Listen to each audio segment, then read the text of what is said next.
come ask for help anytime. Because Mm. also in November, I'm planning my holiday.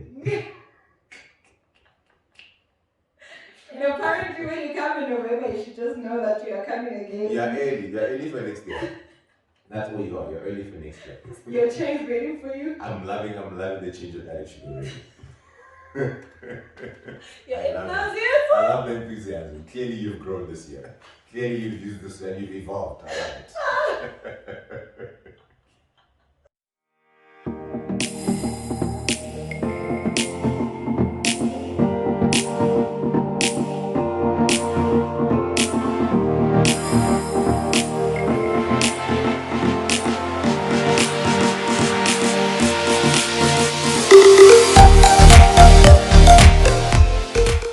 Hello, everybody, and welcome to Guided Growth, a platform that has been created in order to foster a personal, practical relationship with God and, of course, encourage holistic growth through professional expertise and personal experiences. I am your beautiful host, Tirika Maduma.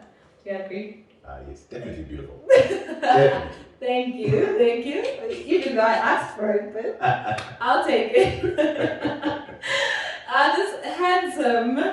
Thank you. Uh-huh. Just dished it out. Guess what I have today? He goes by the name of Vaughan Perry. Hi, how you doing? I'm good. Hi to everybody How are you? also watching. Thank you for having me, man. You're welcome. I'm so excited. I've been looking forward to this. Mm-hmm. I know it might not seem like that. I've been looking forward to this. Don't worry, I believe you. Deep down inside, do you believe me, please? No, I really been looking forward to this and this particular conversation. Mm-hmm. Something that's very close to my heart. So yeah. What are you excited the most about today? Firstly, it was also meeting you. Let's start there, right? It was meeting you like beyond the social media chats. Don't worry, guys. It was not stalkerish. It was not any stalkerish. It was just, so I think that meeting you, but also just, just the general conversation about how people navigate higher education and the likes. That's something that's very close to my heart and something I always like to talk about. So that is always very exciting for me to get the chance to talk about that. You heard him. We're speaking about life in university and post-university. So if you are currently in university or you are currently having your first job, I think this conversation is definitely for you. Yeah. Right? Definitely. Yeah, but before we get started, please, if you do love what I do and what we do, please do not forget to subscribe. Join this family officially. I mean, guys, you guys need to tell me, Guti, what are you still waiting for? Because I go above and beyond with this content. Subscribe, click the bell. Yes. Click the bell. Come on. Like, comment, share, let others also experience this goodness, right? Let's get right into it. First off, tell me about your university experience. My university experience. I must say, like one of those moments, and that's what actually makes this such something I'm so passionate about. My university experience had your troughs and your peaks, and that's really life, I had some great moments. I had some really terrible moments. Yeah. All right, I had some really terrible moments, but I had some great moments, and all of that, sort of made me to the person that I am today. The people that I met, that still form such a core part of who I am today. So and I think really, it's where I went to and I always say this to people, university is not just about your academic performance or growth or your career in that. It's a place where you're coming to find yourself as well. You're growing into yourself.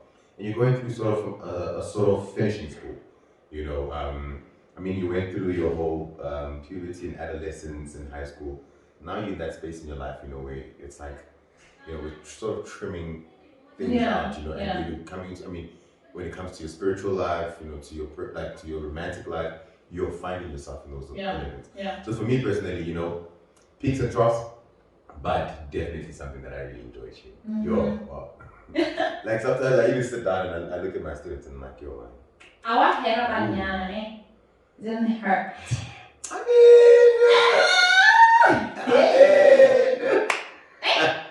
Somebody needs to have a clean ceremony. I don't know. Did I? I don't think so. Ladies, please do comment.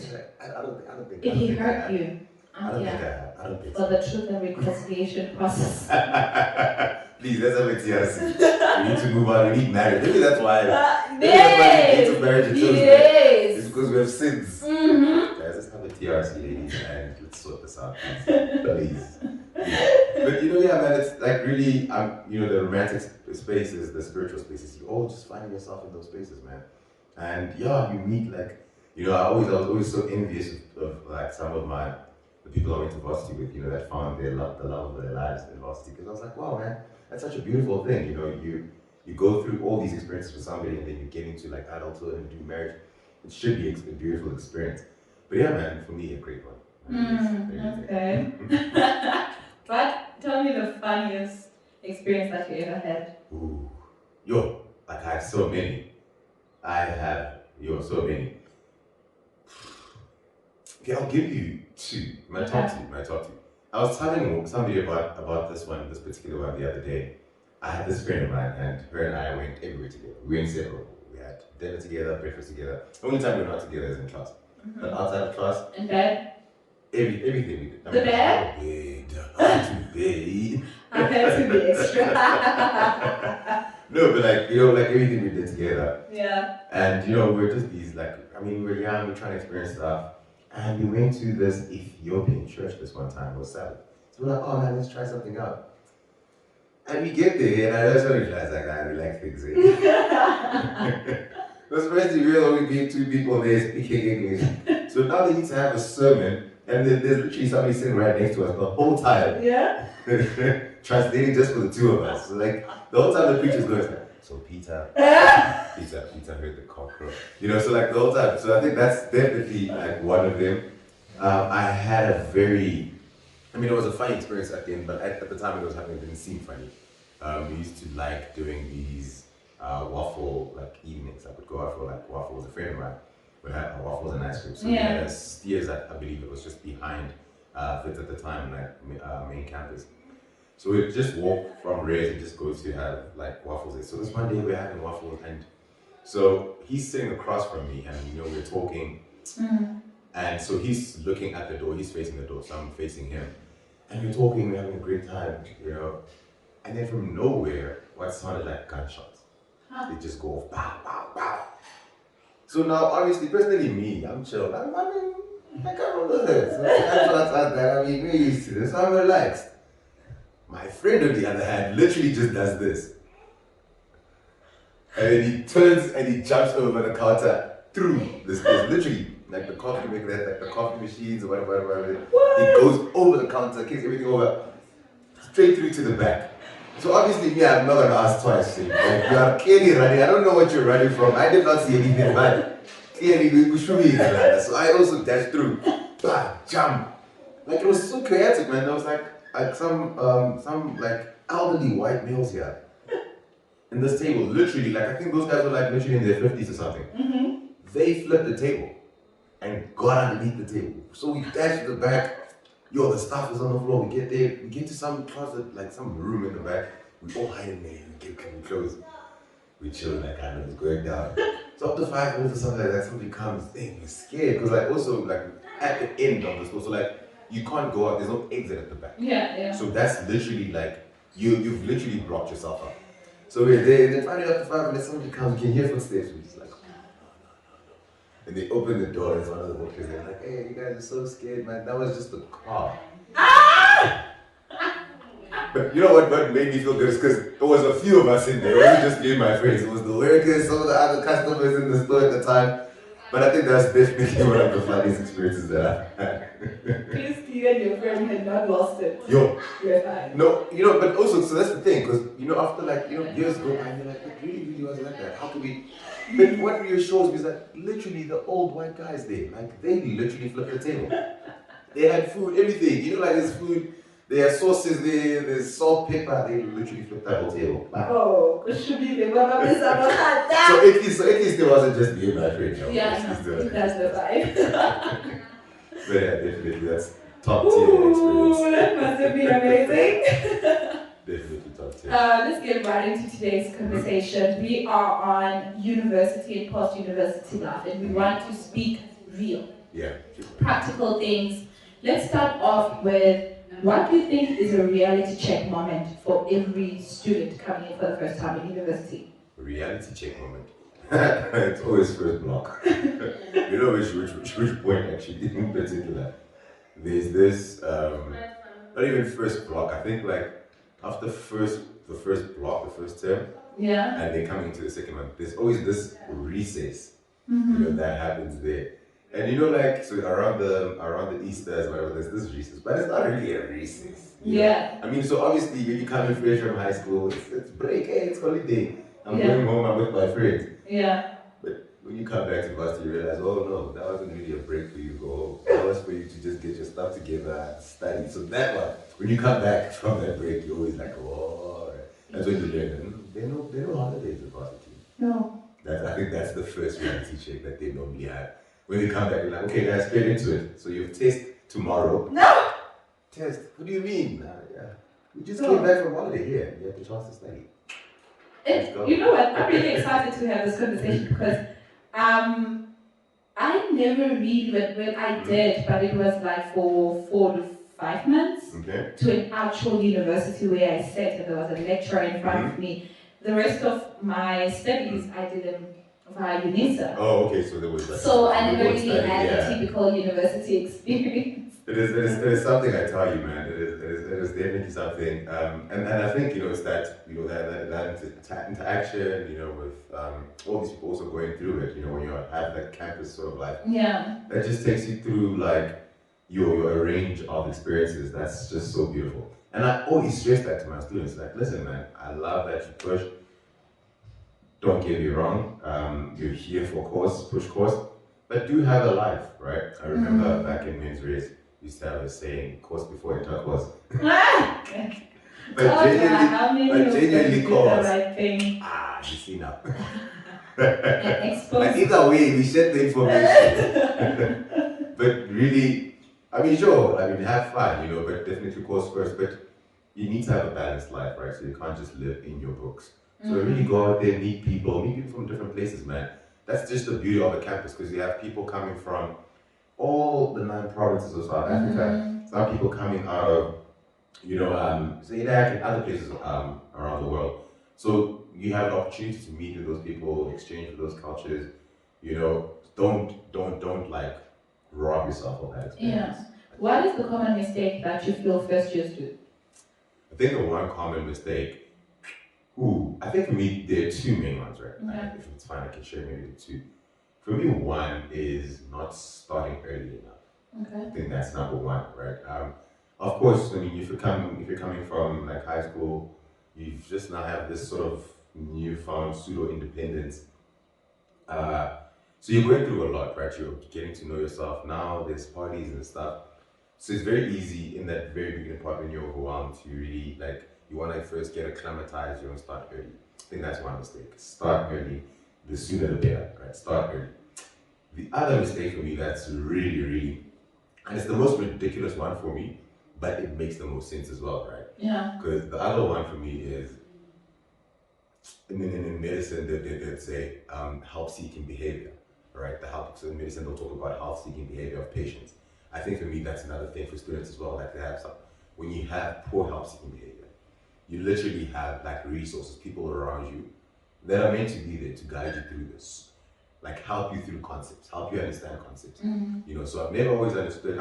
It's hard to understand, but you can also sort of understand it. For somebody coming from high school, you become timid. Some kids have not really broken out of their shell yet, so you're probably timid and stuff.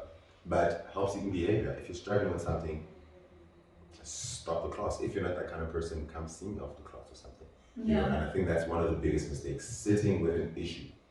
When you can literally come out, so students will do that. It's like, man, clearly, this is 3rd block. Clearly the subject is really kicking you. Stand up and come through. Come see me. If obviously you can't maybe raise your hand in class, you're shy or whatever. See me after class. Hey, I can't really talk in class, but I'm really struggling with this concept. Let's help you through it. And that's better. Because some students will then come to you in November, hey, I'm struggling with this. What are we gonna do?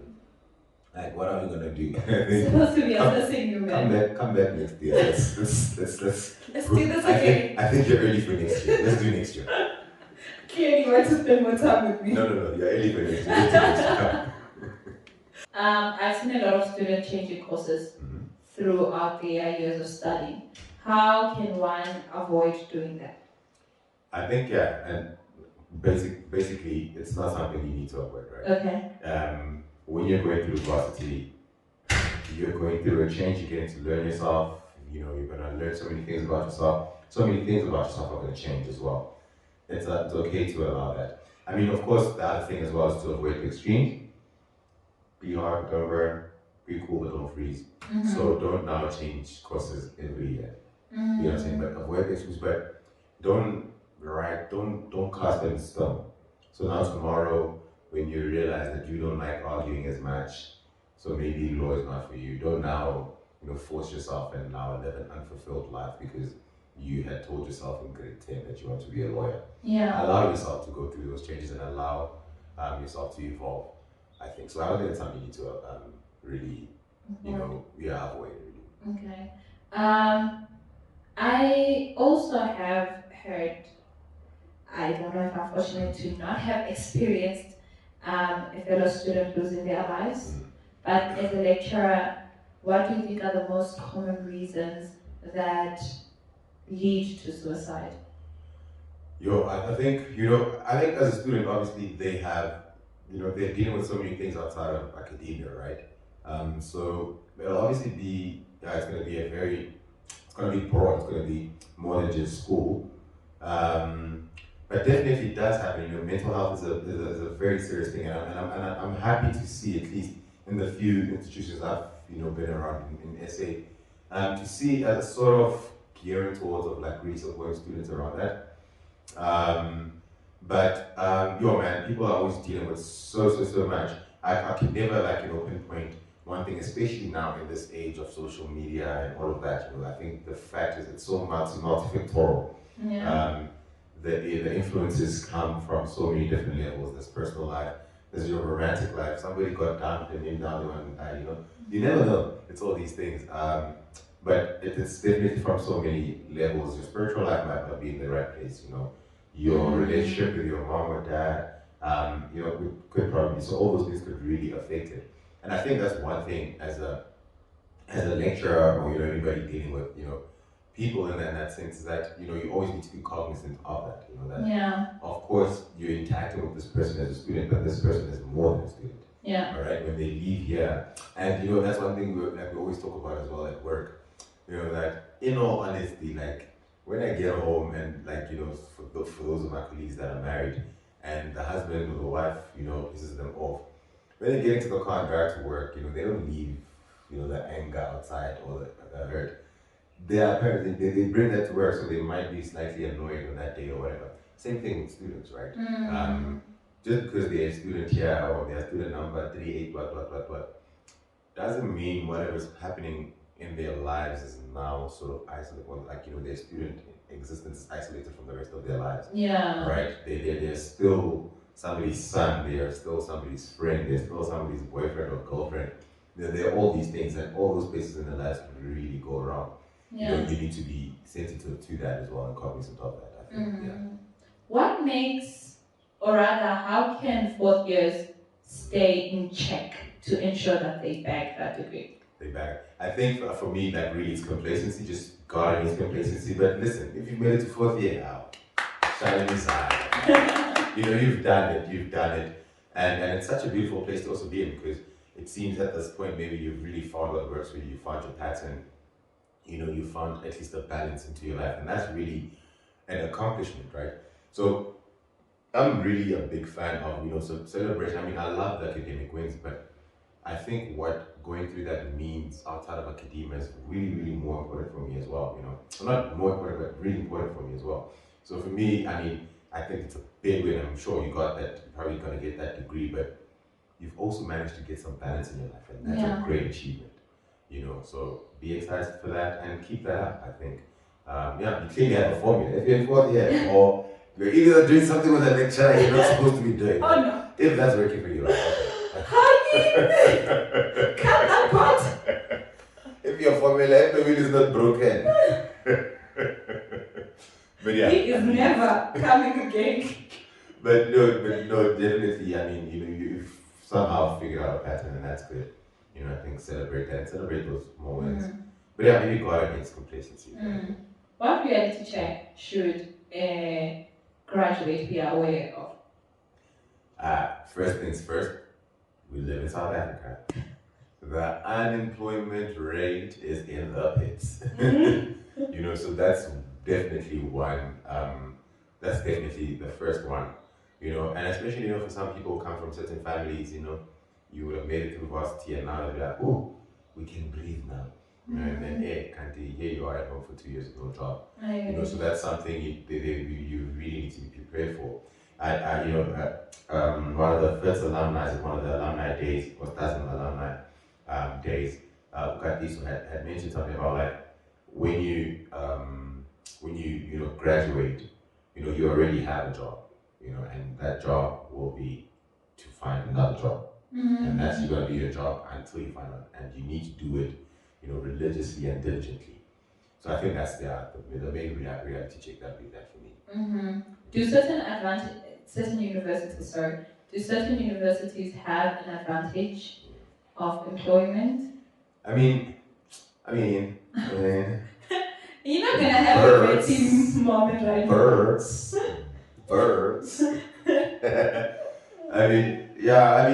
Listen, it's a kind of, you have a qualification regardless of which institution it comes from. Chances are, it's really up to you, to make the best of that. But yeah, sure. Like some people will be like, oh, I come from UCD. They'll be a bit nicer. It's birds. They'll give you a little bit of leeway, because and it's the same thing. If you're somebody's from Harvard, you see that, oh, we're Dr. from Harvard, from Oxford. We do. Unfortunately, we are human beings, and we do sort of, ascribe, those qualities to people, depending on which university they come from. But I still think if you're disciplined, diligent, you should be able to reach all the goals or reach all the heights that anybody else who went from a UC or from a UCT as Stellenbosch or Wits went to. I think you should be able to do that. Okay, let's wrap this up. Let's not depress people about being students. First year, what should they be most excited about? Man, I think first year, you have your whole future in front of you, right? Firstly, you've been saying since you're in grade 8 that I'm gonna be a nurse. I'm gonna be a lawyer. Now, you're put behind the wheel now. Yeah. Let's go. So I think that's number one, the one thing that should excite you. And as I said, true to form, I don't only think academia is the only important thing about varsity. So the other thing to really be excited for me would be, the chance or the journey you're going to be on in terms of like getting to know yourself and getting to meet yourself. I like using that term, getting to meet yourself. I think in varsity you get to meet yourself. You get to realize, oh no, this is Today likes this. Today doesn't like that.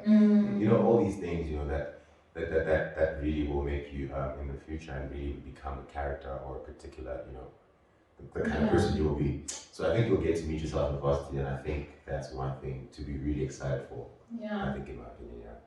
And don't be scared to ask questions. Right? Like, they get paid to answer your question. Let him work for the money that he gets paid for. No, really, man. I really cannot emphasize help-seeking behavior enough.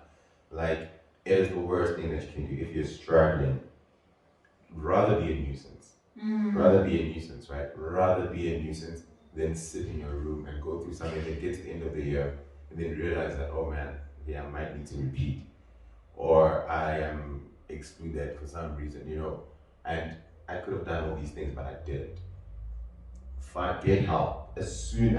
Immediately when that immediately when that lecture, when I mention something and I go past it, you might be shy, you might not be able to raise your hand, but after that lecture, just write it down, like, excuse me, I know you said this, I know you moved, I could have raised my hand, but I don't understand what you mean about this. Don't come in November. Don't come in November. No, November. My former HOD at Bertie Studio, like, loathed having students around exam time because he's thinking his child was, which is really fair. I'm obviously going through so much around that time. I'm dealing with exams. I've got scripts on my table. I've got test papers on my table. Yeah. I don't want you in my office. I don't want you in my office. Next thing the big person will call me and say, that's not the time for you to come see me and consult with me. Yeah. You have the whole of the year, come see me. We'll work on it. We'll figure out a strategy. And you know, you really, I mean, and you really do see it. And that's also one of the most fulfilling things, right? Like, I remember I had some student come to me, you know, and he came to me really early and said, hey, listen, man, everything else I'm really doing well in, but you know, your module is really kicking me.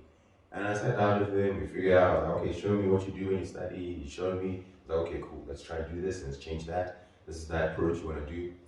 And it's also so fulfilling, man, because like, I think he had like another test, an assignment and a test, and he comes running to me, you know, I think we had the assignment, and he's like, yeah, no, I think it went well. Comes running to me, he finds me in the parking lot eating. He's like, hey, hold on. I'm like, hey, what's up? He's like, yo, no, he killed. That's how he doesn't even have the results. He's like, yeah, no, I killed. I was like, no. You know, that's also fulfilling, you know, because I also want to be on that journey with you, because that's why I'm here, really, you know, to take me on the journey. So it's really fulfilling to me to help you through that. So really do come ask for help anytime. Because also in November, I'm planning my holiday. And apparently when you come in November, you should just know that you are coming again. You're early for next year. That's what you are, you're early for next year. Your change waiting for you? I'm loving the change of attitude already. Your enthusiasm? I love the enthusiasm. Clearly you've grown this year. Clearly you've used this and you've evolved. I love it. My goodness! On that note, I will end with what my daddy always say: to go study the course, not the gender. And what does the rest all of us then say? Cause before intercourse. Away. This has been lovely. As you can see, I'm literally having the time of my life. Thank you so much, Vaughan. Thank you so much for having me, man. This has been amazing. Thank you so very much for hanging out with us. We had a great time taking this off. Until next time, God bless and bye.